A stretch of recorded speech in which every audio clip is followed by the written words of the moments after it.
Então, boa noite a todos, bem-vindos a mais uma semana de aula, tá?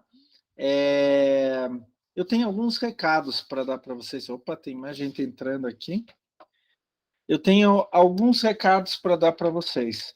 O primeiro recado, a professora Mariana provavelmente já vai falar, mas reforçando para vocês, dia 13 de junho, uma segunda-feira, daqui 1, 2, 3 semanas, vai ter avaliação multidisciplinar, tá? Aquela avaliação tradicional de todo semestre, onde a gente aborda todos os assuntos. Essa avaliação multidisciplinar é para vocês fazerem no horário da aula, tá? Tanto a turma da manhã quanto a turma da noite vai fazer isso, no horário da aula. Vocês só podem, a prova vai ser online, tá? E vocês só podem entrar no horário da aula. E tem até o final do horário da aula para fazer a prova. Deixa eu confirmar aqui. A prova será online, mas no horário da aula. Então, no dia 13 de junho, uma segunda-feira, a gente não vai ter aula, tá? A gente não vai ter aula, vai ter só avaliação multidisciplinar, tá certo? Então, é importante que vocês façam a avaliação multidisciplinar, pessoal, porque é mais um instrumento pedagógico que a gente tem para controlar como está sendo o ensino. O que a gente precisa melhorar, o que já está bom, né? Então, essa avaliação multidisciplinar, além de testar os conhecimentos de vocês, para ver se vocês entendem de todos os assuntos que vocês estão abordando em sala de aula ou já abordaram em sala de aula, a avaliação multidisciplinar também é um instrumento pedagógico para os professores. Então, é importante que vocês façam a avaliação multidisciplinar. Nossa, está entrando um atrás do outro agora.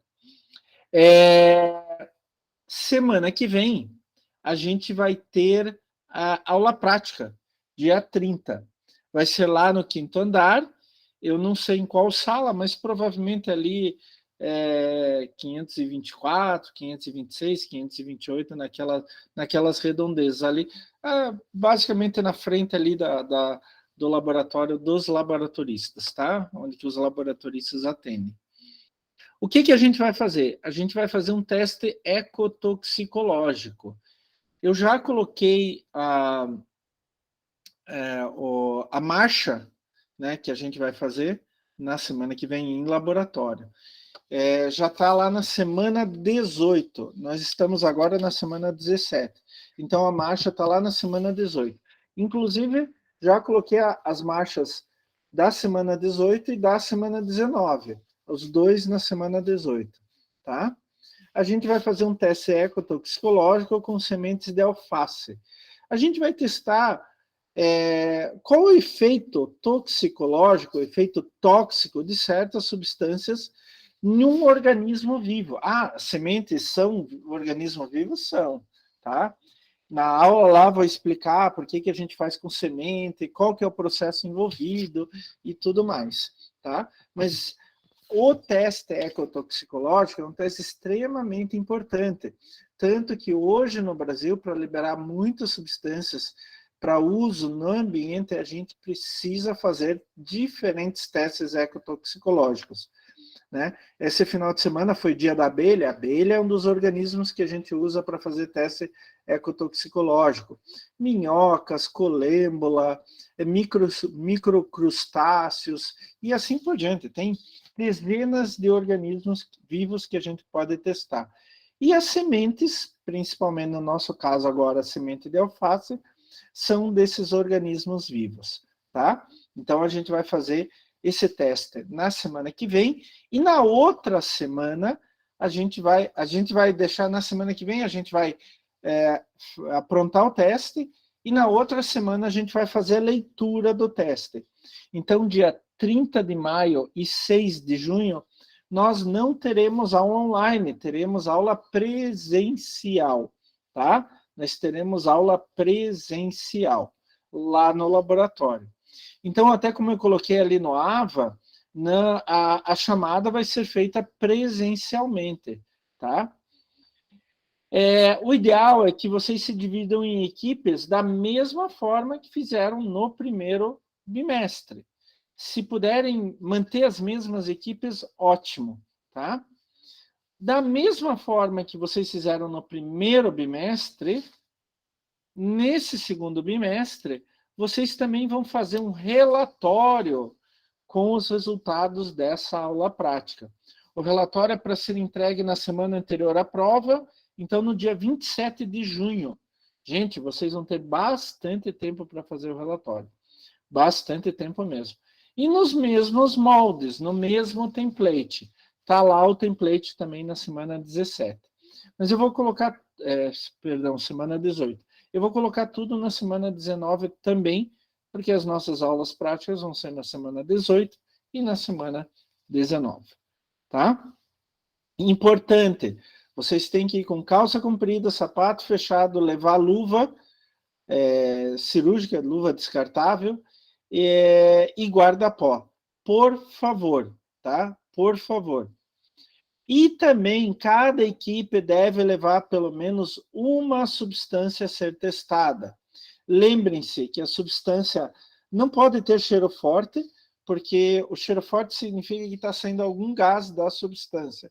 Isso, como a gente vai colocar todos os experimentos na mesma estufa para incubar, isso pode afetar os outros experimentos, tá?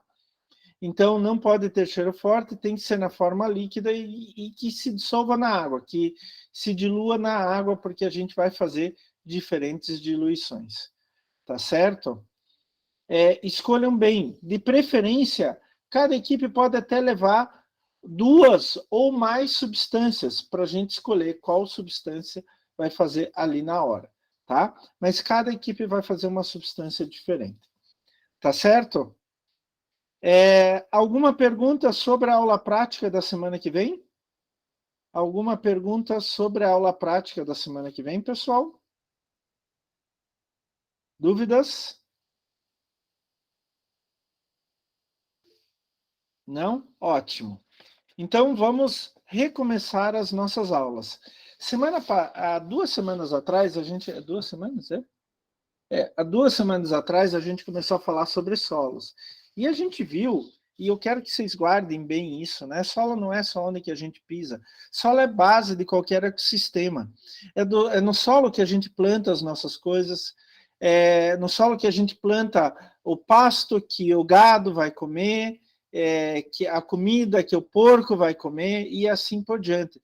Então, se vocês imaginarem a importância do solo para a humanidade e para o meio ambiente em geral, né? Não só para o ser humano, mas para todos os organismos que aqui vivem, é básica, né? A importância é básica.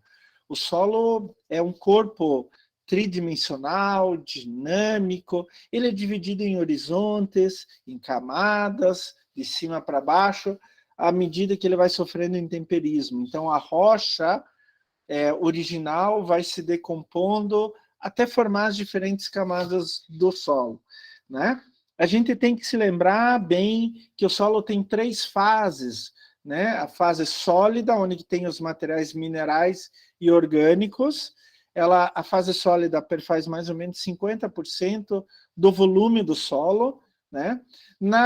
Os materiais minerais, eles são divididos por tamanho de partícula, argila é a menor partícula, silto é a partícula intermediária e areia é a maior partícula. Lembrem-se que essas partículas, assim como a matéria orgânica, têm cargas em volta dela, principalmente cargas negativas, mas também pode ter cargas positivas, tá? Lembrem-se disso, que eu vou falar várias e várias vezes isso ainda durante as nossas aulas, hoje e nas próximas, né? Ainda temos a fase líquida, que é a água do solo ou solução do solo, né? E a fase gasosa, que é o ar do solo ou a atmosfera do solo. Lembrando que mais ou menos 50% é feito de matéria, da fase líquida e da fase gasosa. Só que a fase líquida e gasosa são muito dinâmicas. Podem mudar no decorrer de um dia, né? De manhã pode estar de um jeito, à noite pode estar de outro jeito. A fase líquida é quando entra água no solo. Mas digamos que para de chover, para de escorrer água para dentro do solo, dá um calorzão, aquela água vai sendo perdida para a atmosfera. Ou ela desce pelo perfil do solo até a água subterrânea, né? Vai descendo, descendo, descendo até a água subterrânea. Então, quando a água sai do solo, ou evaporando ou descendo pelo perfil, entra ar, e daí começa a dominar a fase gasosa, o ar do solo ou a atmosfera do solo. Lembrem-se disto. E daí a gente começou a falar, deixa eu ver se eu acerto aqui qual é o jogo de slides. Não, não é esse. Perdão. Opa, tem mais gente querendo entrar.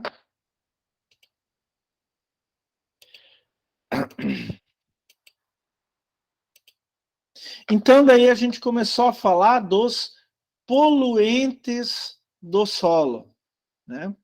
Deixa eu pegar aqui minha caneta. Hoje o computador está um pouco lento, gente. Já estava na minha reunião anterior, tive que reiniciar meu computador, porque ele estava um pouco lento. Ah, mas o computador funciona bem, a gente nunca teve grandes problemas aqui. Então a gente começou a falar dos poluentes do solo. Por exemplo, a gente falou sobre a acidez, né, do solo, por exemplo, né? A acidez do solo. Os solos brasileiros, pessoal, são naturalmente ácidos devido às características das rochas matriz que formaram os nossos solos, né? Ainda pode sofrer maior acidez por causa da chuva ácida, ou mesmo quando alguém joga alguma substância ácida no solo. O problema da acidez, e eu falei para vocês no final da aula passada, de novo eu volto com o mesmo conceito. As partículas do solo têm cargas positivas e negativas, principalmente negativas. E daí chega um metal pesado, por exemplo, e ele vai se ligar com essas cargas diferentes, cargas opostas, né? Elas se atraem. O problema, quando o solo está ácido, quebra essa ligação. Simplesmente quebra essa ligação. Então, para onde vão esses metais pesados? Para a solução do solo, ou água do solo, né? Quando eles estão ligados com a partícula do solo, com as partículas do solo, eles são chamados não disponíveis ou não biodisponíveis. Quer dizer, o metal pesado está ali, mas não faz nada para qualquer organismo que esteja no solo ou que tenha algum contato com o solo. O problema é quando essa ligação é quebrada. E daí o metal pesado vai para a água do solo, vai para a solução do solo. Daí o que acontece? Ele vira biodisponível. Então, uma planta, por exemplo, quando vai retirar água e nutrientes através das raízes, puxa esses metais pesados. Opa, puxou o metal pesado, a planta se intoxica. Mas também com uma série grande de outros organismos. E eu falei para vocês que a gente usa o pH-metro, né? Ou aquelas tirinhas de papel, né? Mas elas não são muito precisas, né? Que é um método de igualação de cores. O ideal é usar um pH-metro. A gente também falou no final da aula passada dos micro-organismos como poluentes do solo, né? Principalmente as bactérias patogênicas, né? E daí isso vem da onde? Logicamente, a gente tem que jogar algo no solo que leve a essa contaminação. Então, contaminação por esgoto humano ou mesmo esgoto animal, tá? Eu quero lembrar vocês sobre a nossa pandemia, né? O SARS-CoV-2, o vírus SARS-CoV-2 que provoca a Covid-19. Pois vários trabalhos feitos no mundo inteiro, inclusive aqui em Curitiba, mostraram o SARS-CoV-2 em esgoto, em amostras, inclusive antes de dezembro de 2019, no esgoto, tá? Então, isso mostra muito bem que o esgoto pode veicular uma série de micro-organismos causadores de doença, tanto para os animais, quanto para o ser humano, quanto para plantas. Então, a gente tem que tomar muito cuidado. Quando vai aplicar esgoto, lodo de esgoto, ele tem que estar livre de doenças, livres de micro-organismos patogênicos. Como que a gente pode analisar isso através do método de contagem de colônias? Um outro problema são os nitratos e fosfatos. Isso é um problema também para a água, né? Que provoca eutrofização. Se lembram? Os micro-organismos, daí aumenta a DBO, aumenta a DQO, né? Os micro-organismos aeróbios que estão na coluna de água se alimentam desses nutrientes, nitratos e fosfatos, vão tirando o oxigênio disponível e daí fica sem oxigênio dissolvido na água. Os bichinhos não têm o que respirar, colocam a boquinha para fora e morrem afogados, né? Morrem sufocados. Isso é eutrofização em corpos de água. Não acontece bem isso no solo, porque a água no solo é muito pouca e nenhum organismo ele absorve a água, o oxigênio dissolvido na água. É só oxigênio do ar. No solo, praticamente todos os organismos são aeróbios e precisam de oxigênio do ar. O grande problema é que esses nitratos e fosfatos podem se tornar substâncias tóxicas e até mesmo cancerígenas, né? O nitrato e o fosfato são poluentes primários que daí dentro do ecossistema solo vão se transformar. Aí a gente vai chamar de poluentes secundários. A gente viu isso em qualidade do ar. Como que a gente pode ler isso daí, analisar isso através de métodos espectrofotométricos? Agora, talvez o grande problema do solo sejam os metais pesados, né? Alguns metais pesados já existem no solo, como alumínio, cádmio. Outros vêm de lodo de esgoto e resíduos industriais, por exemplo, o zinco é bem comum nesses casos. Mas pode ser usado até em agrotóxicos, em pesticidas como mercúrio. Não é mais tão comum ser usado isso. Mas tem muito metal pesado nas tintas, né? Para o pigmento grudar na superfície, muitas tintas usam metais pesados para que ele fique bem preso à superfície, o pigmento. E até na gasolina existia metal pesado, né? Eu já falei para vocês que hoje não existe mais. O chumbo era usado como antidetonante para a gasolina não explodir dentro dos carros, né? Daí, quando o carro queimava combustível, o chumbo saía na forma de fumaça e se depositava ao longo das estradas, né? Eu também comentei com vocês que eu já fiz um trabalhinho mostrando chumbo à beira das estradas. E eles podem trazer uma série de problemas para o ser humano e para todos os organismos do meio. Como que a gente lê esses metais pesados? Como que a gente analisa? Através da espectrometria de absorção atômica.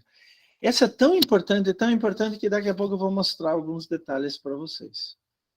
Eu também falei que sais em geral podem poluir o solo. Aqui no sul do Brasil isso não é tão comum. Isso acontece principalmente em climas mais quentes e áridos, né? Como o Nordeste. É típico, esse fenômeno é típico do Nordeste. Então chove pouco, o que, que a gente faz? A gente já vai lá e irriga, joga água. Por que os últimos 20 anos de governo se preocuparam em fazer a transposição do Rio São Francisco? Né? O Lula começou, a Dilma fez alguma coisa e agora Bolsonaro já está entregando algumas obras. Né? Porque falta água no Nordeste. Né? No interior do Nordeste, principalmente, no ecossistema chamado Caatinga. Né? Chove muito pouco. Mas a gente pode plantar lá, desde que tenha água. O que, que a gente faz? Irrigação. A gente leva até lá a água e aplica no solo para as plantas crescerem. Qual é o problema? Toda água tem sais. É lógico que a água do mar, que é salgada, tem muito mais sais que a água doce. Mas toda água tem sais. Não existe água no planeta inteiro que não tenha nada de sais. Para obter esse tipo de água, a gente tem que obter em laboratório. É chamada água ultra limpa, né? Ultra destilada, ultra deionizada, como vocês queiram. Essa água não tem nada, só H2O. Literalmente só H2O, tá? Não tem mais nada. Mas todo o resto da água no mundo tem sais. E daí o que acontece? A gente aplica, irriga, as plantas tiram um pouco de água e o resto da água evapora. Por quê? É muito quente. Então a água vai evaporando. Só que quando evapora, evapora H2O. Daí vai para as nuvens, etc. E os sais que estavam na água continuam no solo. Fazer isso uma vez não tem problema. O problema é fazer mais e mais. Daí vai acumulando, cada vez vai acumulando um pouquinho de sais, um pouquinho de sais, um pouquinho de sais. Tá? E daí acaba formando depósitos salinos. Isso é tão tóxico que em alguns lugares onde isso acontece, não cresce mais nada. Tem uma outra planta que aguenta uma quantidade, uma concentração maior de sais, mas elas também têm o seu limite. A gente vai ler pelo condutivímetro. E, finalmente, os gases de aterro, né? Até contei uma historinha para vocês, tenho quase certeza que eu contei essa historinha para vocês, que lá em São Paulo, na região metropolitana, construíram um shopping em cima de um lixão.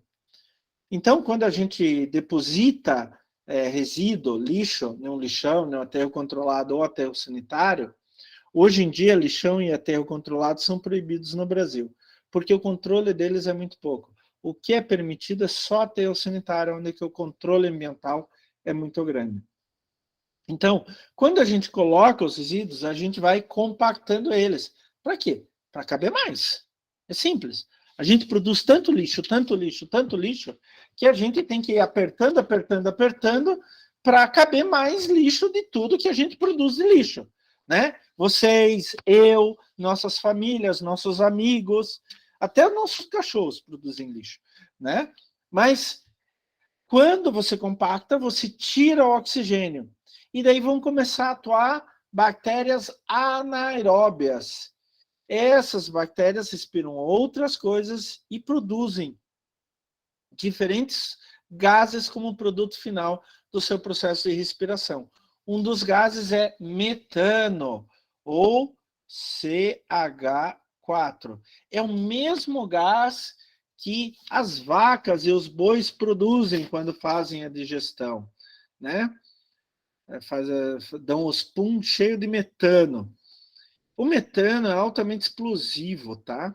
Então ele começa a formar bolsões de metano. E como todo gás, ele é mais leve que o ar, ele procura subir, escapar. O problema nesse shopping é que eles impermeabilizaram tudo. Onde não estava construção, estava estacionamento. E daí o gás não tinha para onde escapar. E daí ele começou a forçar. Ele ia explodir o shopping inteiro. O que eles fizeram? Esvaziaram tudo, colocaram os canos perfurados e o gás, para o gás achar esse caminho. Opa, achei um local. Daí ele chama todo o gás junto, né? Vai, sai. Daí a gente pode coletar esse gás, a gente pode queimar esse gás, fazer uma série de coisas. É importante que a gente monitore o gás que é produzido nos aterros, tá? Depois que você fecha um aterro, não aceita mais nenhum resíduo, o gás ainda continua saindo, só que ano a ano ele vai saindo cada vez menos. Então, pela legislação, a gente tem que acompanhar durante 20 ou 30 anos. No mínimo 20, no máximo 30 anos. E nesse período não pode ter atividade nenhuma em cima do aterro.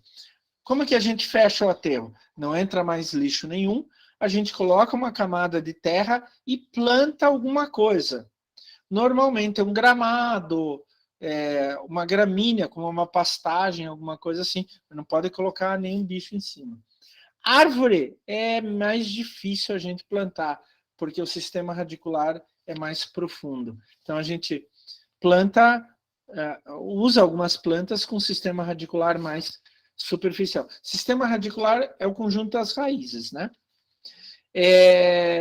Depois de 20 a 30 anos, você pode começar a pensar, usar o aterro para algumas coisas. Uma vez eu fui em Berlim, eu fui num parque que tinha sido um antigo aterro há muitos anos atrás.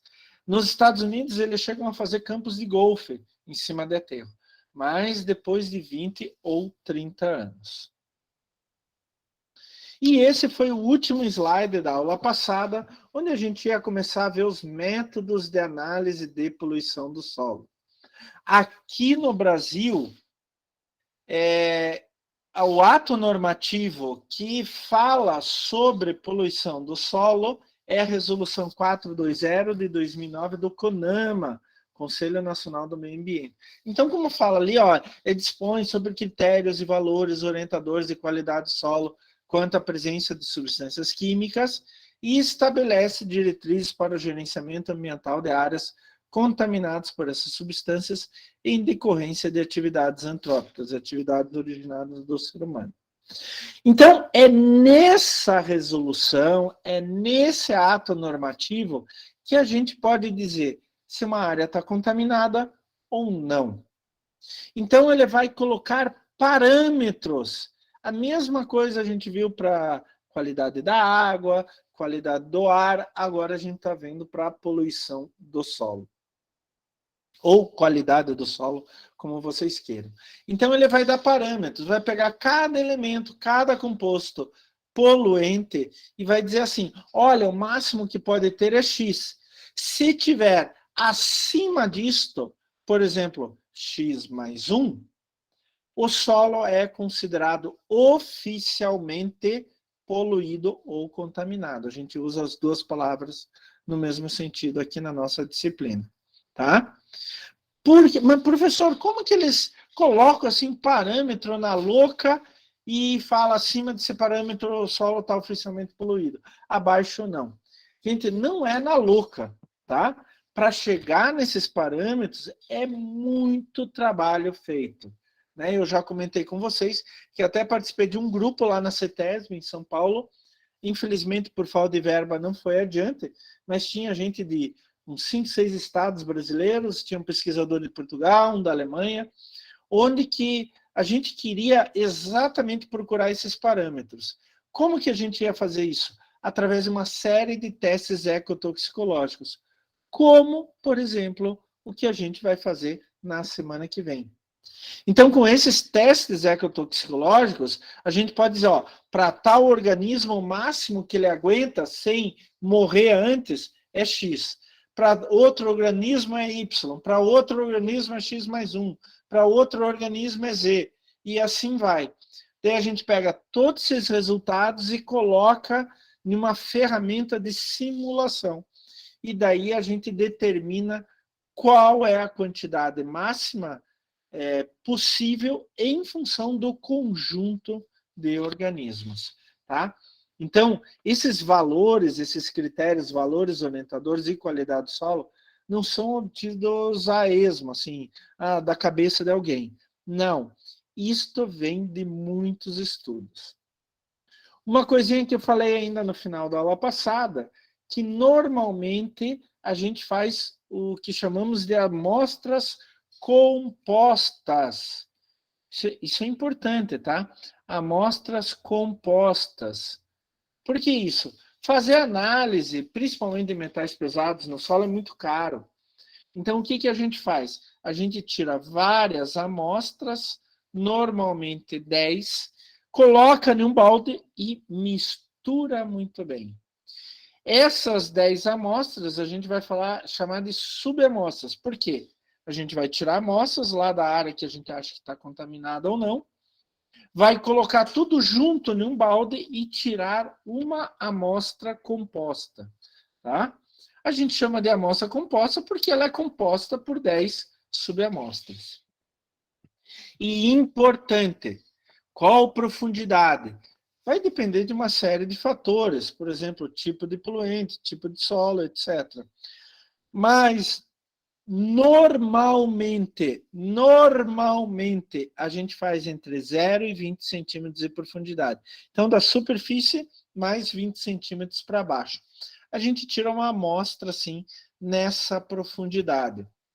Por quê? Olha, uma boa pergunta para a prova, inclusive, hein? Não fiz a prova ainda. Olha, pode ser. Mas por quê? Porque é nesses primeiros 20 centímetros que se concentram as raízes da maioria das plantas. Ah, professor, mas eu vi uma árvore esses dias que tinha uma raiz que é uns 3, 4 metros de profundidade.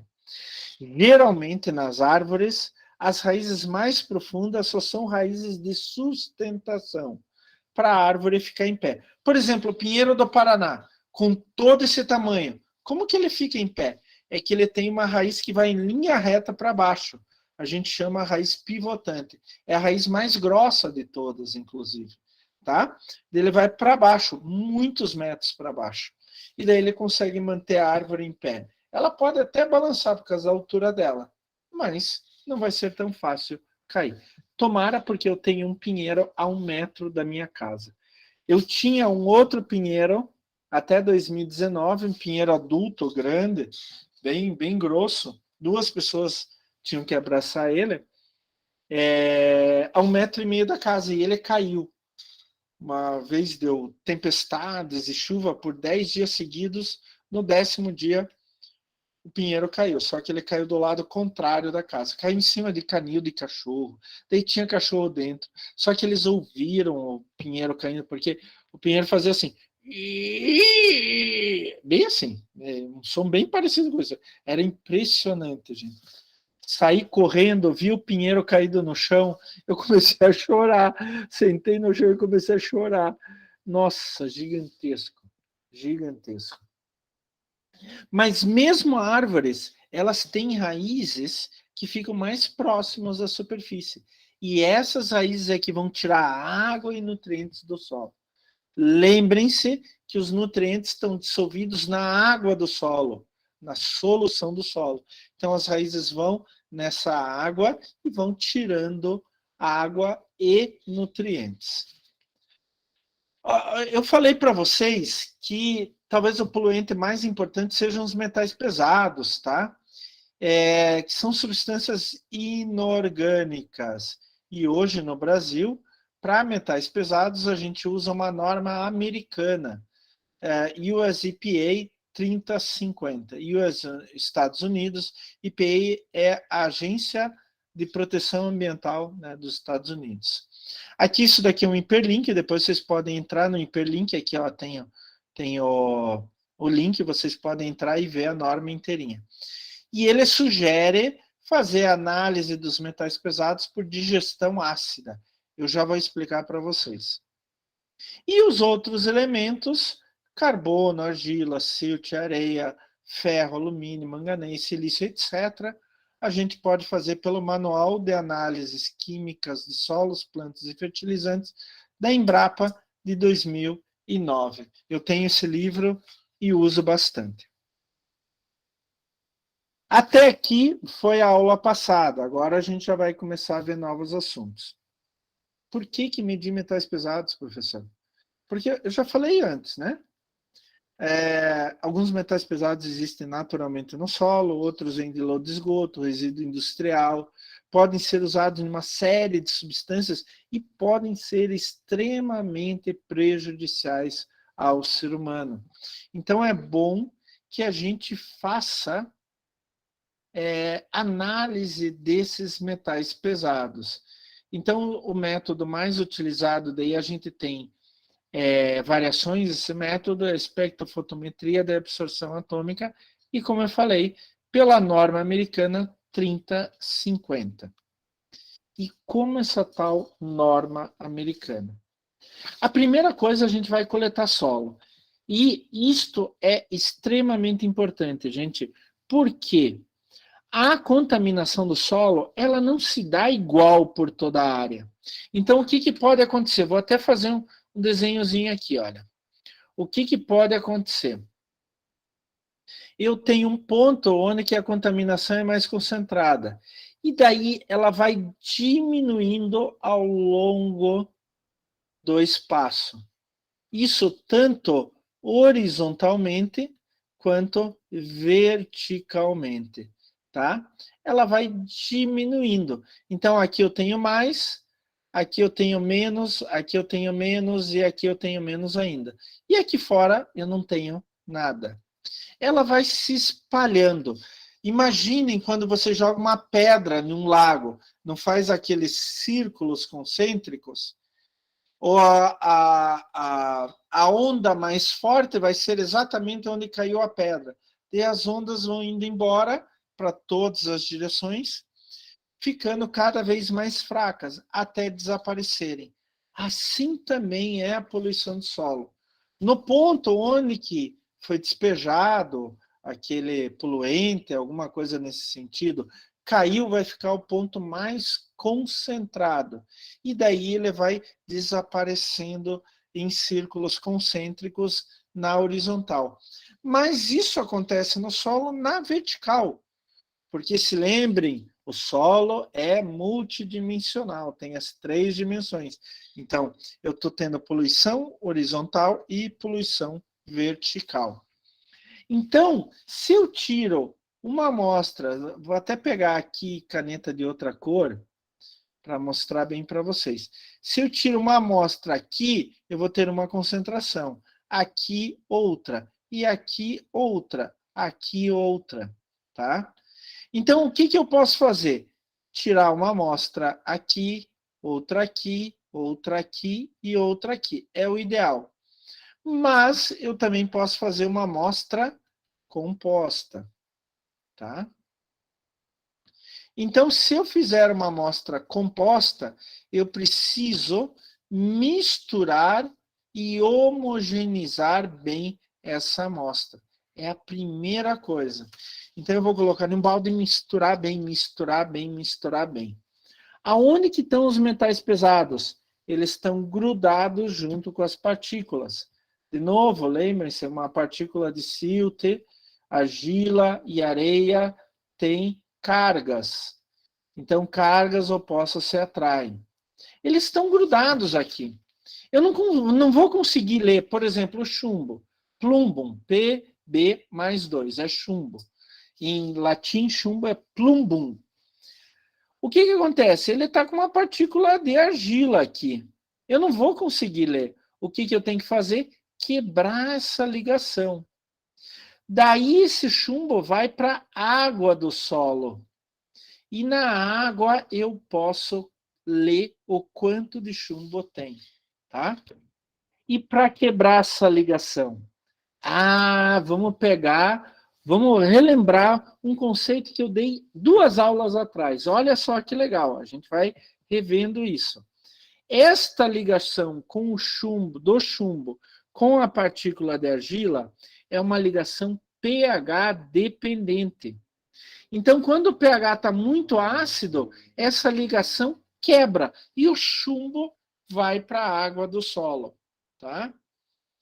Ligação pH dependente. Ah, mas professor, se o pH estiver alto, ou tiver neutro ou básico, 7, 8, 9, essa ligação vai continuar. E eu não vou conseguir ler o chumbo. Por quê? Ele está preso ali. Eu não vou conseguir colocar lá no espectrofotômetro e ler. Então, eu tenho que quebrar essa ligação. A isso a gente chama de abertura de amostra. Eu vou abrir a amostra. Então, o que eu faço? Eu coloco um ácido forte, ácido nítrico, HNO3. Eu coloco, deixo por 10 minutos, vai agir, daí eu coloco mais 5 ml, deixo por mais tempo, daí eu coloco mais 5 ml, deixo por mais tempo e etc. E daí eu deixo esfriar. Por que eu deixo esfriar? Porque quando eu coloco ácido nítrico, é uma reação exotérmica. Quer dizer que ela libera calor. Então, é exotérmica. Ela libera calor, então sai até uma fumacinha. Você mistura ácido nítrico ali na amostra, começa a sair fumaça. Parece que está pegando fogo. Mas a reação é isotérmica, tá? Quando eu faço isso, coloco ácido nítrico várias vezes, misturo, coloco ácido nítrico, misturo, coloco ácido nítrico, misturo, ele vai aumentando a chance do ácido nítrico quebrar essas ligações do metal pesado com a partícula de argila. Ele quebrou essas ligações, solta. E daí ele vai para a solução, para a água que está ali, para o líquido que está ali. E daí eu levo esse líquido para um equipamento específico, que eu já vou mostrar, para ler o chumbo, tá? Então, eu posso usar ácido nítrico, HNO3, eu posso usar ácido sulfúrico, H2SO4, e eu posso usar água régia. A água régia, na verdade, é uma mistura de vários ácidos diferentes.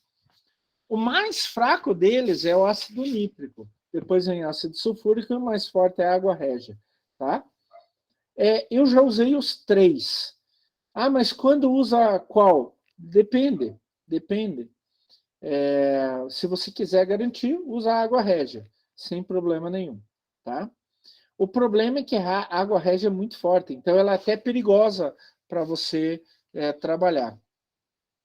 Eu falei numa aula uma vez para vocês, numa aula prática, pelo menos eu acho que eu falei, quando eu estava na graduação, um dia eu fui pipetar ácido sulfúrico, H2SO4, e eu fui pipetar com a boca. E entrou um pouco de ácido sulfúrico na minha boca, assim, mas micro ml, né? Saí correndo para lavar a boca e tal, não deu problema nenhum. Mas eu não conseguia mexer com a pera. E daí eu, como estudante, né, não sabia fazer direito, não perguntei para o professor, não pedi ajuda, fui fazer eu mesmo, quase engolir ácido sulfúrico, tá? E no final, daí eu ainda coloco um pouco de água e H2O2, água oxigenada, para 30 volumes, né? Para aumentar a solução. Ele vai ferver um pouco e eu espero reduzir até 5 ml. Daí eu vou levar para o meu equipamento. Tá? Então, isto daqui é muito, muito, muito importante. A abertura de amostra com um ácido, tá? Para quebrar a ligação do metal pesado com a partícula de material sólido que está ali, tá? Pode ser até matéria orgânica, tá? Matéria orgânica a gente usa o mesmo sentido. Professor, sempre assim, sempre, com uma exceção, o mercúrio. Mercúrio já é um outro método que tem para fazer. Mas todos os outros metais pesados a gente faz a abertura da amostra do mesmo jeito. Então eu tenho uma amostra, eu preciso abrir uma vez só. E daí eu posso fazer várias análises. Como? Eu vou selecionar o método de análise. Mas os dois métodos que a gente tem aqui são por espectrometria, espectrofotometria. O ICP-MS, que é espectrometria de massa acoplado indutivamente, e o ICP-AES, espectrometria de emissão atômica por plasma acoplado indutivamente. Tá? Alguma pergunta até agora, pessoal? Dúvidas? Dúvidas? Eu não estou vendo vocês. Se vocês tiverem dúvida, por favor, falem no microfone. Isso é pergunta de prova. Eu já estou dizendo, vai cair perguntas sobre esses dois métodos. Olha só que professor legal. Já está dando a questão da prova. Olha só. O primeiro método, ICP-MS, espectrometria de massa. Olha, eu estou batendo nesse termo, né? Espectrometria de massa acoplado indutivamente. O que acontece? É um método que ele vai detectar o que tem e quanto tem através da medição da massa desses elementos e caracterizando sua estrutura química. Então, o que acontece? Aqui eu tenho a amostra, ela é líquida. Eu vou injetar ela no equipamento junto com gás. E daí isso vai nebulizar a amostra, formar um monte de gotícula bem fininha. Aí eu também coloco o plasma de argônio aqui dentro, que... Opa, alguém está querendo entrar?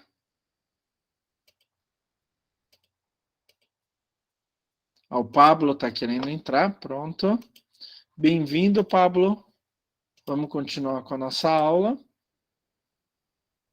Daí eu coloco um plasma de argônio, tá? E isso vai fazer com que a máquina consiga separar os elementos aqui através da sua taxa de massa sobre carga. Então, massa sobre carga. O carga é igual a Z, tá? Então, o que ele vai fazer? Ele vai descobrir o que tem ali. Por exemplo, chumbo. Eu não sei qual que é a massa do chumbo, não sei decorar e nem vou decorar, gente. Mas digamos que a massa do chumbo seja 10. E a carga do chumbo é mais 2. Se lembrem que o íon chumbo é Pb mais 2. Então, ele vai trabalhar só com isso. Eu vou fornecer um padrão para ele. Então, eu vou, antes de começar o trabalho, eu vou fornecer um padrão para ele. Olha, agora a gente vai ler chumbo. E chumbo tem esta massa e esta carga. Eu vou pegar meu marca-texto. Chumbo tem esta massa e esta carga. Então, ele vai identificar o que é chumbo por causa da relação massa-carga. Então, identificar qualitativamente o que tiver aqui dentro que for chumbo. E daí ele vai dizer quantitativamente quanto de chumbo tem, tá? Então, ele vai identificar primeiro a relação taxa sobre carga, M sobre Z, e daí vai determinar quantitativamente quanto tem. Mas ele não vai pegar a esmo. Eu tenho que fornecer essa informação básica para ele. Olha, agora nós vamos medir chumbo. E daí eu vou colocar o padrão do chumbo aqui dentro através de amostras padrão. Ele vai ler as minhas amostras padrão e vai guardar na memória. Opa, isso é o padrão. Então eu vou ler isso, daí eu coloco a amostra lá dentro, eu nebulizo a amostra junto com plasma de argônio, e daí ele vai conseguir ler. Olha, estou lendo tudo que tem massa 10 e carga mais 2. E daí ele vai identificar, separar do resto, porque ali vai ter um monte de coisa. Ele vai separar só este e vai dizer quanto que tem deste. Então, ele vai detectar de forma qualitativamente e quantitativamente, tá? Então, a taxa M sobre Z, massa sobre carga e a abundância dessa taxa M sobre Z, tá? Então, espectrometria, espectrofotometria de massa acoplado indutivamente é a relação massa sobre carga. Um pouco diferente vai trabalhar o ICP-AES, que é a espectrometria de emissão atômica por plasma acoplado indutivamente. Ele tem algumas coisas que são iguais. Aqui está a solução com o solo dissolvido e ele vai aplicar no equipamento. Junto com isso, ele vai aplicar um gás argônio. Quando ele aplica aqui dentro, esse argônio está em altíssimas temperaturas, 7.000 a 10.000 graus Kelvin. Não é graus centígrados, é Kelvin. Tá? Daí forma uma neblina aqui dentro. Quando ele aplica com esse plasma de argônio uma temperatura tão alta, os átomos ficam malucos aqui dentro. Ficam malucos. Daí eles emitem radiação. E é bem legal, porque cada metal pesado tem uma radiação com comprimento de onda específico. Os equipamentos que a gente usa, eles leem comprimentos de radiação com comprimentos de onda de 125 a 950 nanômetros. Então, só que eu tenho que fornecer essa informação para o equipamento antes de começar. Então, eu vou dizer para o equipamento, agora você vai ler tal radiação, tal comprimento de onda. Então, ele vai ler, olha, tudo que tiver no comprimento de onda de 125, ele vai ler. Agora, qual que é o problema? Ele só vai ler, ele não sabe quanto tem. Essa leitura é feita por fotomultiplicadores, por detectores aqui. E daí ele vai mandar essa informação para o computador. O problema é quanto tem. E daí, para saber quanto tem, antes de começar a análise, eu uso padrões certificados de referência. Eu vou lá e coloco uma amostra com 0 de chumbo. Outra amostra com 5 ppm de chumbo, por exemplo. Outra amostra com 10 ppm de chumbo. Outra amostra com 15 ppm de chumbo. ppm é parte por milhão, né? Ou miligrama por quilograma é a mesma coisa. E daí eu coloco lá no equipamento. Ele vai nebulizar junto com plasma de argônio a altas temperaturas. Daí eu falo para o equipamento, olha, isso daqui é 0 de chumbo. Daí ele já sabe que é chumbo, porque está naquele comprimento de onda. Tá? Eu mandei ele ler só 125.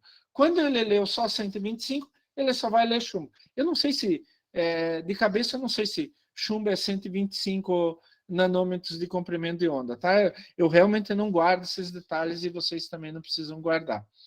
Mas ele vai ler só 125. Aqui o detector vai ler só 125 nanômetros de comprimento de onda. Mas ele sabe que quanto mais radiação sair, mais chumbo tem. Quanto mais radiação sair, mais chumbo tem. O problema é que ele não sabe o quanto de radiação equivale ao quanto de chumbo. Então, eu tenho que ensinar isso para ele, através desses padrões certificados.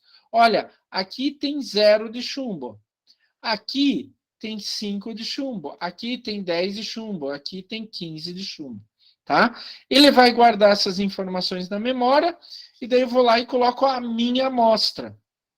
Digamos que a minha amostra tenha 3,5 ppm de chumbo. Como ele sabe que minha amostra tem 3,5? Eu dei para ele a informação do 0. Não saía nada de radiação 125. Daí eu dei para ele 5 ppm de chumbo. Uma solução com 5 ppm. Saiu X de radiação 125 nanômetros. Então, daí ele vai fazer uma interpolação. Olha, saiu uma parte disso, uma parte daquilo. Ele vai, por um método estatístico, ele vai interpolar e vai achar direitinho qual é a concentração que tem na minha amostra. E é assim que funciona. O que a gente normalmente faz? A gente prepara várias amostras para ler uma atrás da outra no mesmo metal pesado. Então, eu vou ler chumbo. Tenho 20 amostras. Eu faço uma vez o padrão e daí vou lendo a primeira amostra, depois a segunda, depois a terceira, até a 20ª. Ah, agora eu preciso fazer cádmio. Então, eu tenho que preparar o equipamento e ensinar ele a reconhecer a radiação que sai do cádmio, equivalente a cada padrão certificado de referência. Tá? Daí eu vou ler mais 20 amostras de cádmio. E assim por diante. Tá? Então, são esses os dois principais métodos que a gente tem para análise de metais pesados. Gente, esses equipamentos custam muito caro e eles são muito delicados, mas muito delicados mesmo. Então, ele tem que ter até uma sala especial, porque eles medem coisas muito pequenas, tá? Um equipamento desses passa fácil de $100.000, tá? Então, não é barato, é muito caro. O que a gente fala é que esse equipamento tem que ficar numa sala especial com controle de temperatura, controle de umidade, sem vibração, não pode ter vibração, e Toda vez que a gente usa, a gente tem que colocar os padrões, depois tem que zerar o equipamento. Coloca os padrões, mede todas as amostras que você tem que medir para aquele metal pesado específico, e daí zera o equipamento. Limpa o equipamento e zera o equipamento para começar outro ciclo de amostras. E também outra coisa, quem tem esses equipamentos tem um laboratorista só para fazer isso. Ele tem que ser especializado nesses equipamentos, tá? Isso é extremamente importante. Alguma dúvida até o momento? Alguma dúvida até o momento? Nada? Eu tenho uma pergunta. Por que a gente faz todas essas análises? Alguém pode me responder? Lá abre o microfone, pessoal. Alguém me responde. Por que a gente... Professor, que chato isso daí. Tem que fazer um monte de análise. Por que a gente tem que fazer isso, professor? Por quê? Hein? Hein?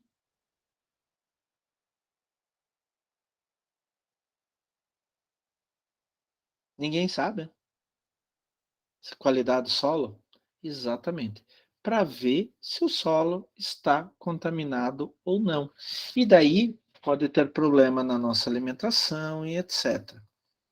Gente, uma coisa que eu gostaria que vocês colocassem agora na cabeça, até fazer um parênteses para começar o outro assunto, que a gente já vai começar daqui a pouco, mas eu quero que vocês coloquem na cabeça. Alguns de vocês podem estar pensando assim, olha, está gravando, hein? Vou falar até gravar. Alguns de vocês podem estar pensando assim, por que o professor está mostrando essas coisas assim? Porque vocês vão ser responsáveis por fazer análise. Ah, mas professor, eu não vou trabalhar com análise ambiental, vou trabalhar com análise clínica. Ótimo, vocês vão ser responsáveis por análise. Vocês precisam saber o que vocês estão fazendo. Precisam saber o que o método faz, como o método pede alguma coisa. Gente, entendam isso. Entendam uma coisa extremamente importante. Vocês não estão aqui para saber fazer análise. Vocês estão aqui para raciocinar sobre análise. Pegar uma marcha no papel e fazer o que está escrito ali, tudo bem, sem problema. Existem técnicos em análises clínicas que são fantásticos. São profissionais de altíssima categoria. Ele faz. E agora, se tiver uma coisa diferente? Se tiver algo que você não esperava, vocês vão assinar o laudo. Já pensaram nisso? Se vocês usarem o método errado com o substrato errado, o que vai acontecer? Vocês vão assinar o laudo. Já pensaram nisso? Se alguma coisa estiver estragada no equipamento que vocês estão usando, ou no reagente que vocês estão usando, já pensaram nisso? Eu vou dar um exemplo para vocês que aconteceu comigo. Uma vez uma empresa me chamou que eles queriam trabalhar com resíduo de madeira e a primeira coisa que eu pedi foi uma análise química daquele resíduo. Né? E veio, já tinha um laudo lá, eles já tinham feito, e veio com muito alumínio. Mas resíduo de madeira com tanto alumínio assim, era uma tonelada de alumínio naquela madeira. Era algo impressionante. Tem um pouco de alumínio na madeira? Tem, por causa do solo. Tem alumínio no solo, a árvore vai absorver um pouco, mas não tanto, senão ela morre intoxicada. Tinha uma montanha de alumínio, Eu disse, não é possível. Alguma coisa tem de errado. E eu fui ver no laboratório que fez aquela análise que eles usaram um método errado. Então, o que acontecia? Ele estava lendo alumínio e estava lendo mais coisas. O equipamento, do jeito que foi feita a abertura, a análise em si, o equipamento estava lendo mais coisas como se fosse alumínio. Então, estava lendo outros metais que eram muito próximos ao alumínio, e o equipamento estava confundindo. O que eu fiz? Eu disse, olha, está errado por causa disso, isso, aquilo, vamos mandar para outro laboratório da minha confiança. Mandamos para outro laboratório com o método certo, com o equipamento certo, e veio a resposta: muito menos alumínio.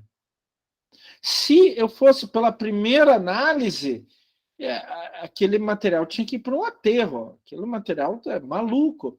Mas não podia acontecer aquilo. Fui ver, era o método que estava sendo feito errado. Não era a marcha em si, não era o laboratorista que fez os passos errados. Não, ele fez certinho. O problema foi o método. Não era esse método que era para ser usado. Então é importante, mas como eu descobri isso?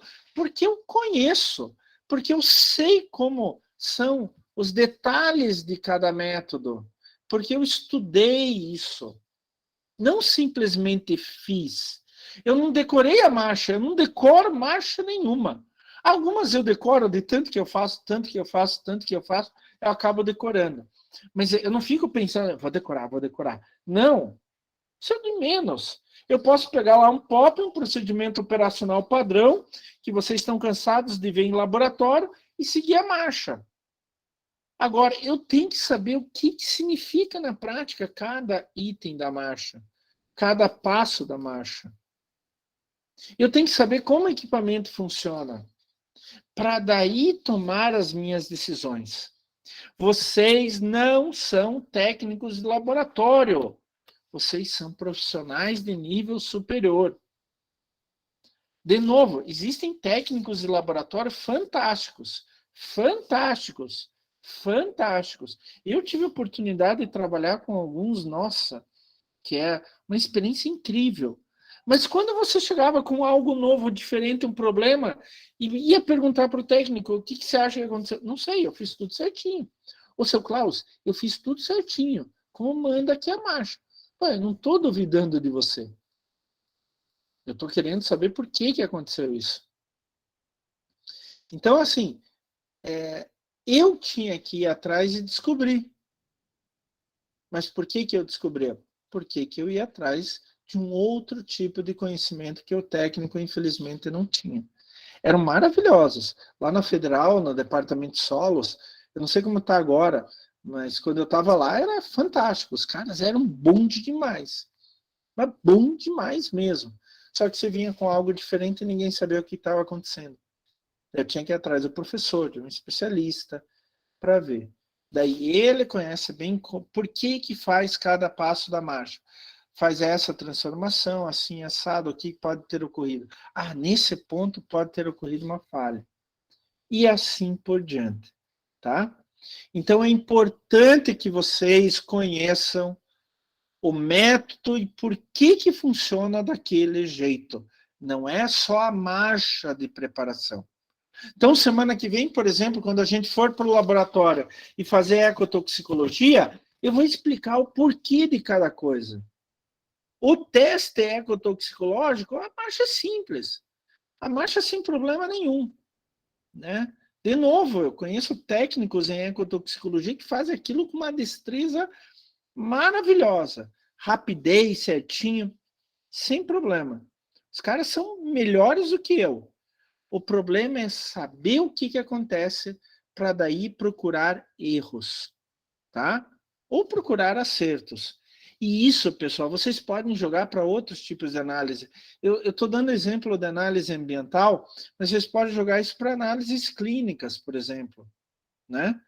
Você vai procurar uma célula cancerígena, né? Um mastócito, por exemplo.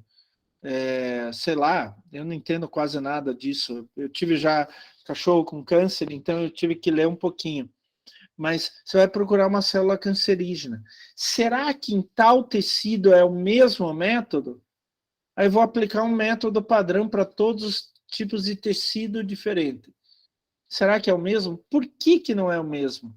Ah, porque em tal tecido ele tem maior concentração de tal coisa, eu tenho que usar um outro corante, um outro tipo de corte, um emblocamento, ou alguma coisa nesse sentido. Então a gente tem que pensar, raciocinar. Gente, sabe por que o professor Klaus enche o saco de vocês com isso? Porque vocês vão ser profissionais importantes. Vocês vão ser chefes de laboratório. Vocês que vão assinar laudo. Vocês é que vão fazer diferença na vida das pessoas e na sociedade. Então, é uma responsabilidade grande. Por isso a gente tem que fazer o certo, né? Então, pensem nisso, gente. Por favor, tenham isso em mente. É por isso que a gente fica mostrando as minúcias dos métodos para a gente conhecer, tá certo? Simplesmente fazer por fazer, vocês são muito mais do que isso. Vocês têm mais capacidade do que isso e mais conhecimento do que isso. Eu não tenho dúvida nenhuma. Por isso, vocês precisam pensar só dessa forma, como eu falei para vocês, tá? Fiquem com isso na cabeça, tá? Vocês podem esquecer tudo que o professor Klaus falou na disciplina inteira, tá? Mas não se esqueçam disto. É o papel de vocês dentro da sociedade. Então, vou continuar a nossa matéria. Agora, vamos começar com a terceira parte da disciplina, né? Poluição do solo 3. Não se preocupem, que a gente vai ter tempo se a gente não acabar esses slides hoje. Já são quase 8h30, né? Isso? Quase 8h30. Se a gente não acabar com esses slides hoje, não se preocupem, que a gente vai ter bastante tempo para isso, tá? Semana que vem, antes de até começar essa parte, semana que vem a gente vai ter a aula prática, vamos colocar o experimento e daqui 2 semanas vamos tirar, né? Então, por isso que a gente vai ter 2 semanas seguidas de aula prática. Na semana que vem, se sobrar um tempo, eu vou levar as provas de vocês e vocês vão poder pegar as provas, ver na mão e tirar alguma dúvida em específico. Então, a gente guarda uns minutos no final da aula para fazer isso, tá? E se a gente não terminar essa aula de hoje, poluição do solo 3, a gente vê ou na semana que vem, ou na outra semana, quando a gente for tirar o experimento. Bom, semana 17, estamos na semana 17, poluição do solo 3. É por isso que a gente faz essas análises. Para saber se o solo com o qual a gente está lidando está contaminado ou não. Deixa eu pegar aqui a cor e a espessura da linha. Para saber que o solo que a gente está lidando está contaminado ou não, tá? O que é área contaminada? A gente, aqui no Brasil, o conceito oficial é esse: área, local ou terreno onde há, deixa eu até pegar um marca-texto, comprovadamente poluição ou contaminação. Eu não sei se vocês se lembram, na aula 2, quando a gente estava falando de meio ambiente, poluição, eu falei que para a gente poluição e contaminação é a mesma coisa, tá? É sinônimo, né? Então, é uma área local ou terreno onde há comprovadamente poluição. Não é assim, eu acho que a área está contaminada. Você pode até falar isso, mas não pode falar perante a justiça. A mulher ou está grávida ou não está grávida, não tem meio grávida. Né? É a mesma coisa aqui com a área contaminada. Ou está contaminada ou não está contaminada.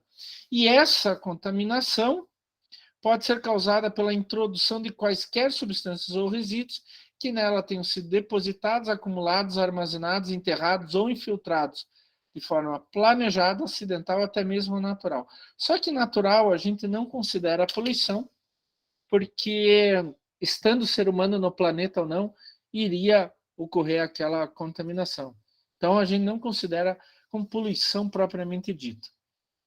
Então, se eu colocar algum resíduo com um poluente na superfície do solo, enterrar dentro do solo, ou mesmo eu coloco dentro de tonéis de aço e coloco esses tonéis na superfície ou dentro do solo, ou um poluente que venha na forma líquida, vejam só combustíveis e pós-gasolina, que venham na forma líquida, e daí o líquido vai infiltrar pelo solo, etc., eu vou ter uma área contaminada.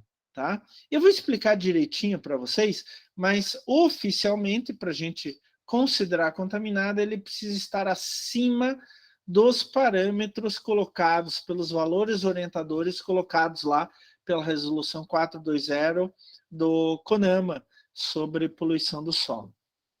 Agora, tem duas palavrinhas aí que é meio assim, né, infiltrados de forma planejada ou acidental.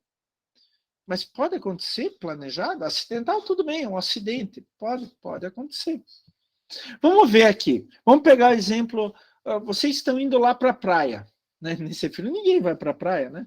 Mas vocês estão indo daqui até Caiobá, ou Matinhos, ou Praia de Leste, ou Guaraqueçaba, ou alguma coisa assim.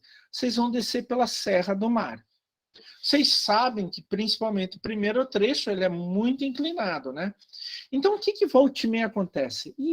Há uns anos atrás aconteceu um acidente seríssimo.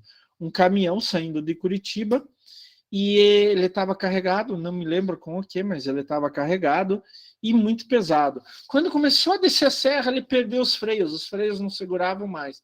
E daí ele foi levando tudo, bateu em vários carros. À medida que ia batendo nos carros, ia explodindo o carro. Morreram 8 pessoas. Teve até eu me lembro um caso, o pai conseguiu tirar a criança do carro, foi voltar para pegar a mulher, explodiu o carro. Ele e a mulher dentro. A criancinha sobreviveu. Mas aí o caminhão parou, tombou, deixou cair todo o conteúdo que ele estava carregando, etc. Né? Isso era comum, hoje em dia nem tanto, graças a Deus, mas era comum com trens descendo a Serra do Mar. Eu não sei se alguém de vocês já teve a experiência de descer a Serra do Mar de trem. Gente, é demais. Desçam de trem. É muito legal. É muito legal. O primeiro caminho entre o litoral e a Serra do Mar, entre o litoral e Curitiba, foi de Paranaguá até Curitiba, foi o caminho de... Como é que chama? Peabiru? Não. É um caminho de Itupava, perdão. Caminho de Itupava. Até hoje tem alguns trechos desse caminho. Foram os jesuítas, junto com os indígenas, que fizeram esse caminho, inclusive com pedras e tal, né? É bem bonitinho. Até hoje tem alguns trechos no meio da Serra do Mar com esse caminho. Depois veio uma estrada da Serra da Graciosa, aquela estrada antiga. Um tio meu tinha casa em Caiobá na década de 1930, 90 anos atrás. Né? O pai dele e depois ele. E ele até tem fotos e tal, legal. O único jeito deles irem para a praia era pela Serra da Graciosa, tá? Daí eles iam até Praia de Leste e tinham que ir pela praia, de carro pela praia até Caiobá, porque não tinha estrada até Caiobá. Ou deixavam o carro em Matinhos e iam a pé até Caiobá. Mas daí, depois, só na década de 60 ou 70, que veio essa estrada maior. Tá? E o grande problema foi a estrada maior, né? Que o pessoal corre pra caramba, e daí dá esses acidentes. Então a gente já teve muito acidente na Serra do Mar, caindo substâncias, inclusive perigosas, na estrada, entrando no solo, indo até pequenos riachos, pequenos rios. Mas também podemos ter área contaminada de forma planejada. Teve um caso lá na região metropolitana de São Paulo, que tinha um certo terreno, que nas décadas de 50, 1950, 1960, tinha uma indústria química. E como naquela época não tinha legislação ambiental praticamente nenhuma, o que eles faziam com os resíduos? Enterravam em um canto da empresa. Enterravam. Sabe, o que vou fazer com isso? Vamos enterrar. Né? Então, eles faziam isso de forma planejada. Na década de 70, a COFAP, aquela companhia que faz amortecedor para carro, comprou a área e fez uma fábrica. Só que ela não sabia que tinha isso daí. Daí, na década de 80, 90, a prefeitura comprou a área e fez um conjunto habitacional. daí começaram a aparecer algumas pessoas doentes. Foram investigar o histórico da área, depois eu vou falar sobre isso, e descobriram, olha, tinha uma indústria química que enterrava aqui as coisas. E essa poluição estava vindo exatamente das substâncias químicas que eles estavam enterrando. Isso é uma área contaminada de forma planejada. Isso aconteceu comigo também. Uma vez eu estava trabalhando numa indústria aqui na região metropolitana de Curitiba, estava trabalhando com certos tipos de resíduo, e de repente me chamam, eu lá no local onde estavam os resíduos, me chamaram. Klaus, vem dar uma olhada aqui, queremos a tua opinião. Eles estavam fazendo um buraco com uma retroescavadeira para passar o encanamento. E isso foi lá por 1999, 2000, mais ou menos. Era mais de 20 anos atrás. E eles estavam fazendo um buraco para passar o encanamento. De repente, quando passou a retroescavadeira, tirou um monte de resíduo. E o que aconteceu? Na década de 70, onde tinha ainda pouca legislação ambiental aqui no Brasil, a empresa tinha um monte de resíduo perigoso. O que vai fazer com esse resíduo? Ah, vamos enterrar aqui nesse canto da empresa, não vai acontecer nada. E ficou enterrado. Nunca fizeram registro disso. Os funcionários que trabalhavam naquela época já não estavam mais na empresa. Então a gente não tinha informação. Ninguém sabia que tinha resíduo perigoso enterrado naquela parte. Só que a partir daquele momento que descobriram os resíduos, eu falei, olha, vão ter que tirar todo o resíduo, mandar para um aterro de resíduos perigosos, aterro de resíduo classe 1, para limpar tudo isso daqui. Né? Eles fizeram isso, gastaram um dinheirão. O que aconteceu? Aquilo era uma área contaminada de forma planejada. Tá? Então, sim, pode acontecer contaminação de forma planejada ou acidental. Pessoal, outros nomes que a gente também pode dar é sítio contaminado, terreno contaminado, solo contaminado, solo poluído. A nomenclatura oficial aqui no Brasil é área contaminada. A gente não tem uma estatística certa aqui no Brasil sobre quanto a gente tem de área contaminada, solo contaminado, né? Mas a CETESB em São Paulo, alguns anos atrás, lançou um levantamento que eles tinham em torno de 3 mil áreas contaminadas só no estado de São Paulo. Agora, como eu mostrei antes, a contaminação do solo é diferente do que contaminação do ar e da água. Quando eu contamino o rio Barigui ali, digamos que vamos colocar um cano e soltar esgoto no rio Barigui, ali do lado. Esses dias eu já falei para vocês que tem um rio aqui atrás da minha casa, né? Da onde eu estou, o rio passa uns 25 metros. Não, um pouquinho mais. Uns 27 metros, mais ou menos, da onde eu estou. Só que em um nível bem mais baixo do... Tem um morro assim, o rio está lá embaixo. Mas em linha reta é uns 27 metros. É o rio Tarumã, o córrego Tarumã, como queiram chamar, já ouvi de várias maneiras. Esses dias o Rafael Greca estava aqui pertinho de casa, porque eles fizeram uma área de recreação para crianças, uns 300 metros daqui, à beira do córrego Tarumã. Esse córrego Tarumã é muito, muito, muito poluído. Mas qual é a característica de um corpo de água como um rio? Você polui e ele leva a poluição adiante. A poluição não fica ali. Qualidade do ar. Eu estou saindo de carro, estou indo para a Uniandrade de carro dar aula prática para vocês.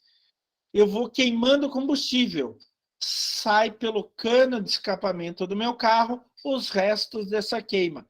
Eu vou queimando daqui até a Uniandrade. E pior, o vento vai e leva, espalha cada vez mais, cada vez mais. Né? Por que tem nanoplásticos nos oceanos do mundo inteiro? Por que o ar da Antártida e do Ártico estão contaminados? Por causa disso. Agora, contaminação do solo normalmente é pontual.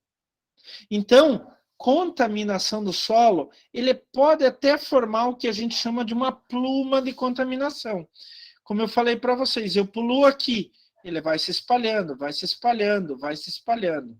Então, pode ser horizontal ou vertical, conforme eu tinha mostrado, já falado para vocês.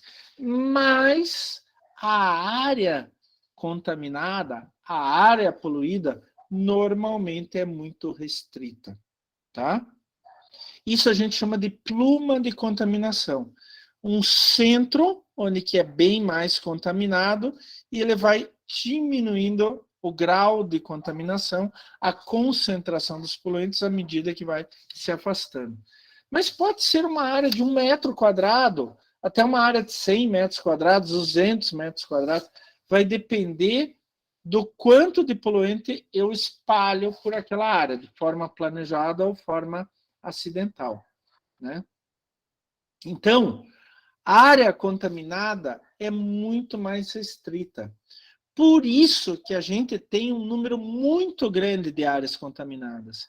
Como eu falei para vocês, a CETESB calcula que tenha de 3.000 até 6.000 áreas contaminadas só no estado de São Paulo. Então, se eu contaminei aqui 1 metro quadrado do meu solo, é uma área contaminada. É claro que eu vou trabalhar essa área de 1 metro quadrado diferente do que eu trabalharia uma área de 1 milhão de metros quadrados, né? Então, a gente tem que separar bem isto. Essa figura eu já mostrei para vocês. Olha só, gente. Agora eu vou mostrar em tamanho um pouco maior. Da onde pode vir essa contaminação? Olha, efluente urbano, esgoto, né? Principalmente o esgoto pode trazer metal pesado e bactérias patogênicas, por exemplo. Lixeira, lixão, aterro controlado, aterro sanitário. Uma vez eu fui trabalhar com contaminação do solo no aterro de... Não era aterro, aquilo era oficialmente aterro controlado, mas era muito mal feito, de Morretes. Então, a gente foi lá no aterro controlado de Morretes, tirou amostras de solo em volta do aterro.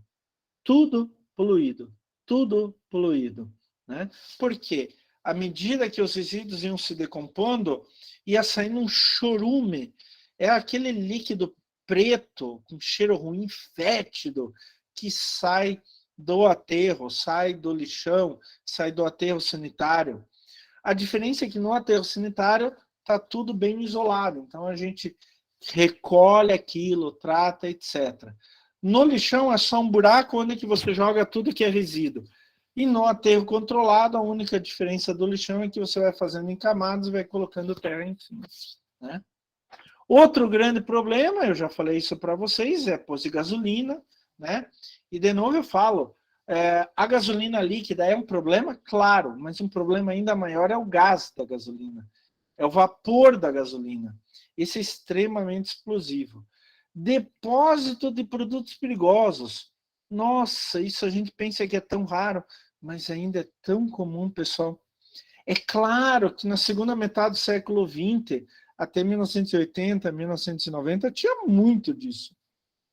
Hoje em dia tem bem menos, né? Mas também é um problema, né? Pesticidas, agrotóxicos, fertilizantes, daí já na agricultura, né? Os solos agrícolas são principalmente contaminados com agrotóxicos e também alguma coisa de fertilizante como nitrato e fosfato. Eu sempre brinco, né, que acho que eu já contei para vocês que quando eu era estudante de graduação, né, a gente ia muito para a fazenda da Universidade Federal do Paraná e lá tinha uma área que um professor testava agrotóxico. E ele já testava tanto tempo agrotóxico, tanto tempo, que a gente brincava que aquela área já estava radioativa, né? Claro que não, mas era só uma brincadeira nossa, porque aquele solo estava hipercontaminado, né?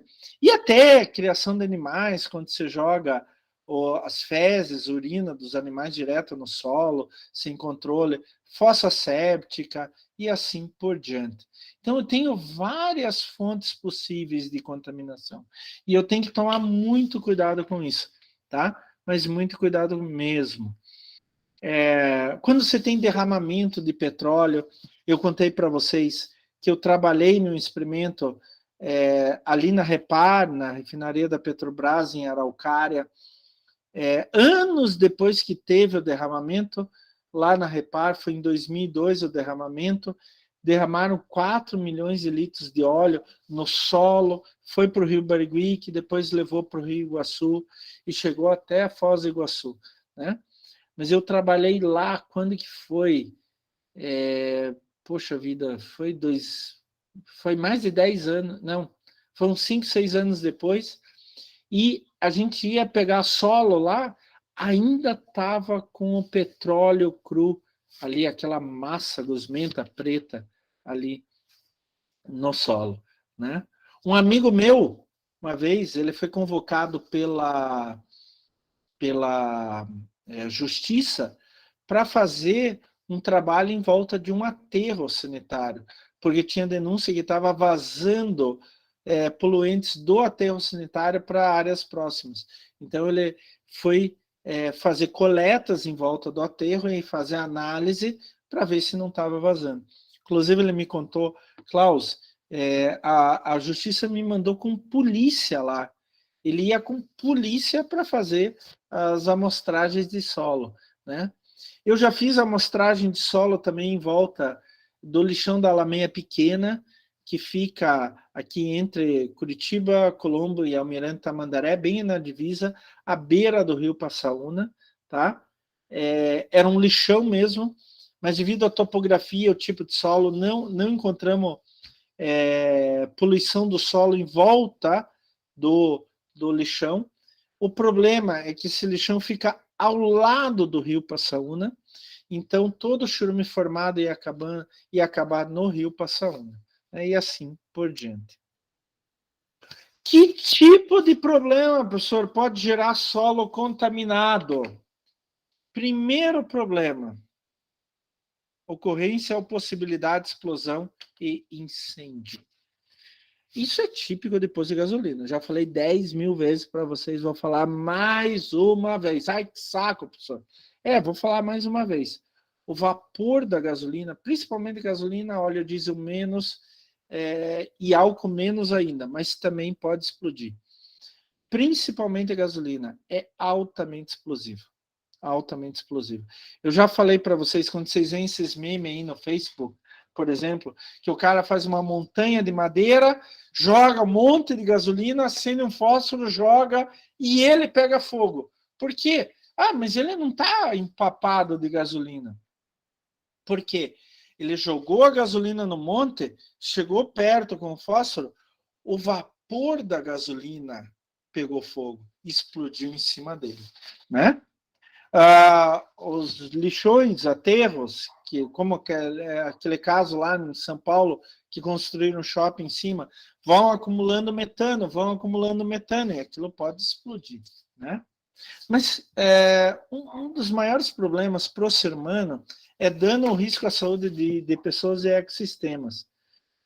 Isso é muito comum, muito comum. Por exemplo, você tem uma área contaminada, vamos dizer que essa área aqui está contaminada, e aqui perto tem um poço de água, e as pessoas tiram água, né? Lá com baldezinho e tal, tiram água. O que acontece? Essa poluição pode migrar até o poço, através da água subterrânea. Então, é bom lembrar que não tem água só aqui. Aqui eu cavei um buraco e a água entrou nesse buraco, né? Essa água está em todo o solo, está em todo o solo. Então, se tem água aqui nessa área contaminada, essa água pode levar a contaminação até o poço, né? Outro problema é contato dermal ou ingestão do solo mesmo. Eu, por exemplo, adoro trabalhar no jardim. Todo final de semana, e se tiver uma folga durante a semana, estou no meu jardim, né? Eu gosto de deixar bonitinho, gosto de cuidar das minhas plantas. Quem está no meu Instagram sabe que eu sempre estou colocando foto de flor. Esse final de semana eu achei um louva-a-Deus bem pequenininho no meu jardim. Já tirei uma foto dele olhando para mim e etc. Eu gosto muito dessas coisas. Então, se eu estou trabalhando num solo contaminado, sem proteção nenhuma, vou pegar na terra, essa contaminação pode passar por contato dermal, pode passar para o meu organismo e eu ser contaminado. Não é assim tão fácil, vai depender muito da substância do poluente que está ali. Mas quando a gente tem criança em casa, daí é outra história, né? Até uma fase da vida, a criança ainda vai pegar alguma coisa, ela não consegue olhar e raciocinar em cima o que é aquilo, qual o formato, como é que ela vai colocar na boca. É o que a gente chama de fase oral. Então coloca lá o brinquedo na boca. Ela pegando o brinquedo, olhando o brinquedo, ela não consegue sentir direito.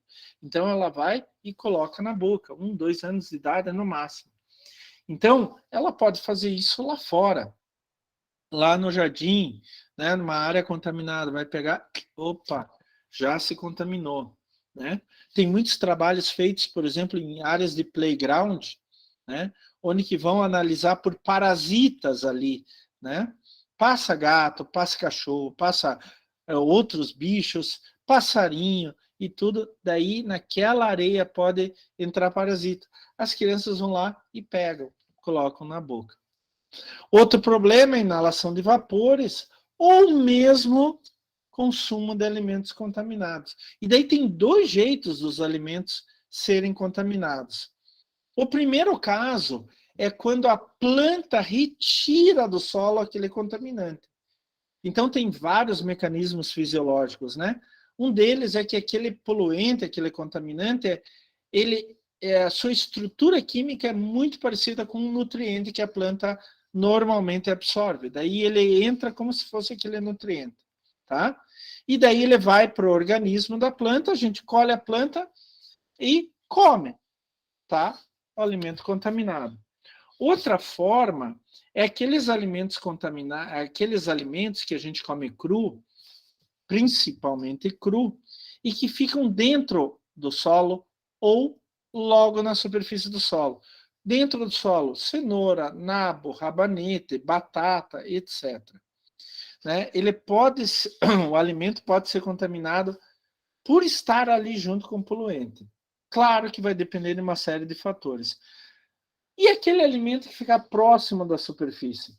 Por exemplo, alface, né? Rúcula, almeirão, couve, né? E essas coisas assim. O solo está contaminado. Quando, além dele poder absorver aquele contaminante, quando bate a chuva bate e levanta partículas de solo. E essas partículas podem se aderir à planta. A gente vai lá, colhe a alface e come a alface.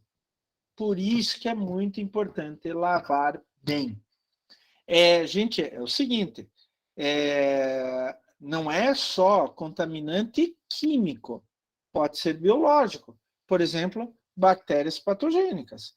A gente já falou para vocês, as bactérias patogênicas podem ser um problema muito sério, né? Organismos patogênicos em geral. E, finalmente, o terceiro grande problema que pode acontecer é a limitação do uso do solo. E daí eu quero voltar a um exemplo que eu já dei para vocês. É um exemplo famosíssimo, né? Olimpíadas de Londres em 2012. Né? O Brasil, se eu não me engano, ganhou ouro com vôlei feminino e alguns outros. 2012.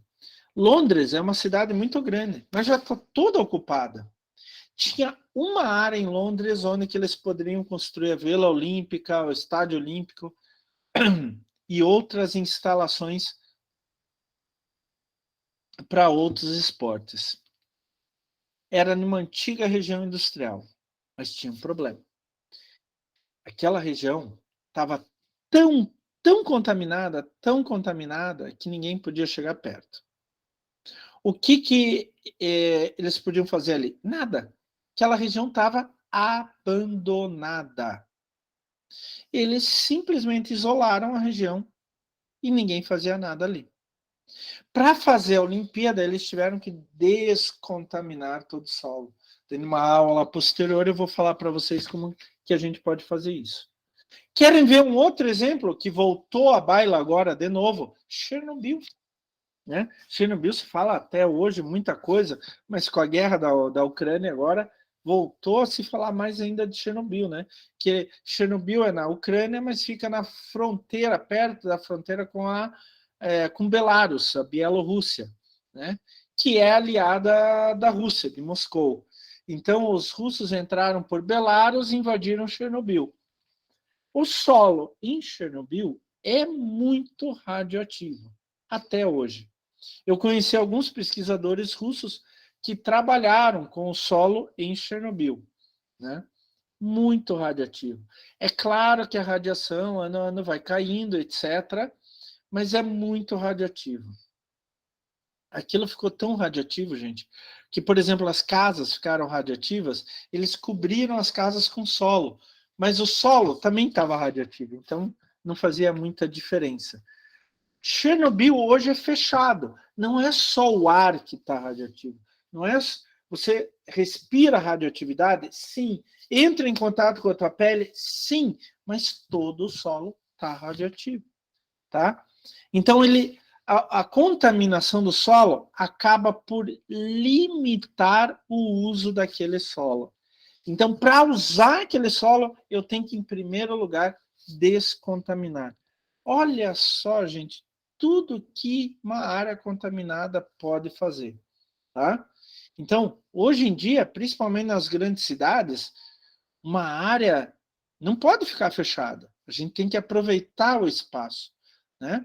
Nem que seja para fazer um parque, ótimo.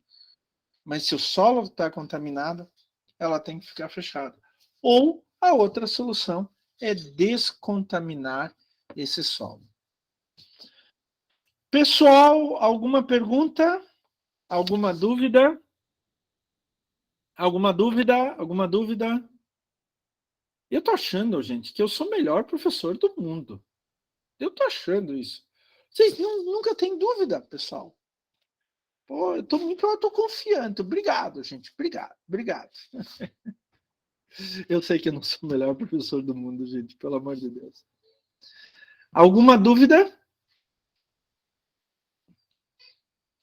Então a gente vai parar por aqui, porque o próximo assunto é um pouco mais longo, eu não quero parar ele no meio. Pessoal, só lembrando, semana que vem, aula prática lá no quinto andar. Na hora da prova sempre tem dúvida, né, Márcia?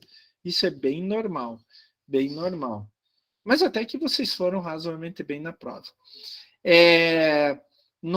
A semana que vem, aula 7h15 lá no quinto andar.